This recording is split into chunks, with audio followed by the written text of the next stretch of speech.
Team India star all-rounder Hardik Pandya మైదానంలో ఎంత దూకుడుగా ఉంటాడో బయట కూడా అంతే వార్తల్లో ఉంటాడు. తాజాగా హార్దిక్ తన ఫ్రెండ్ మహికా శర్మతో కలిసి క్రిస్మస్ వేడుకలు జరుపుకోవడానికి ఓ రెస్టారెంట్కు వెళ్లాడు. అక్కడి నుంచి బయటకు వస్తుండగా ఓ అభిమాని చేసిన వెర్రి పని ఇప్పుడు సోషల్ మీడియాలో సెన్సేషన్ అవుతోంది. సెల్ఫీ ఇవ్వలేదన్న కోపంతో ఆ వ్యక్తి హార్దిక్ను ఉద్దేశించి అత్యంత దారుణంగా భాడ్మేజా అంటూ నరకానికి పో అంటూ నోరు పారేసుకున్నాడు. ఈ ఘటనకు సంబంధించి వీడియో ఇప్పుడు ఇంటర్నెట్ను షేక్ చేస్తోంది. రెస్టారెంట్ బయట హార్దిక్ పాండ్యాను చూడ్డానికి పెద్ద ఎత్తున జనం గుమిగూడారు. హార్దిక్ తన సెక్యూరిటీ మధ్యలో నడుచుకుంటూ వచ్చి ముందుగా మహికా శర్మను సురక్షితంగా కారులో కూర్చోబెట్టాడు.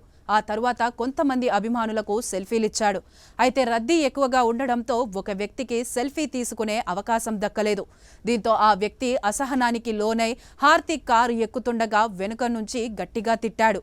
అయితే దీన్ని హార్దిక్ అస్సలు పట్టించుకోకపోవడం గమనార్హం. ఈ మాట విన్నప్పటికీ హార్దిక్ పాండ్యా వెనక్కి తిరిగి చూడలేదు సరే కదా, కనీసం ముఖంలో అసహనం కూడా ప్రదర్శించలేదు.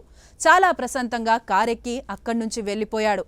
అది హార్దిక్కు వినిపించలేదా లేక విన్నా కూడా కావాలనే ఇగ్నోర్ చేశారా అనేది పక్కన పెడితే అతను ప్రదర్శించిన సహనానికి నెటిజన్లు ఫిదా అవుతున్నారు.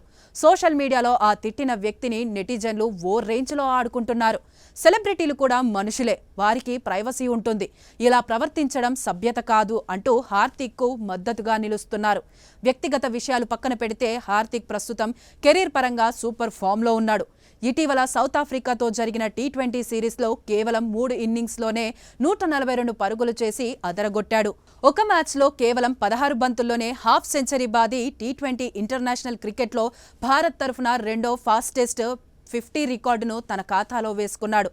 బౌలింగ్లోనూ 3 వికెట్లు తీసి తన ఆల్రౌండ్ సత్తాను చాటాడు. మైదానంలో సిక్సర్లతో విరుచుకుపడే హార్దిక్ బయట ఇంతటి సంయమనం పాటించడం చూసి అభిమానులు ఆశ్చర్యపోతున్నారు. సాక్షి టీవీ ప్రసారాలను నిలిపివేయటం చట్టరీత్యా నేరం. సాక్షి టీవీ ప్రసారాల కోసం మీ స్థానిక కేబుల్ ఆపరేటర్ను వెంటనే సంప్రదించండి. DTHలో ఇంటర్నెట్లో కూడా సాక్షి టీవీ ప్రసారాలను వీక్షించవచ్చు.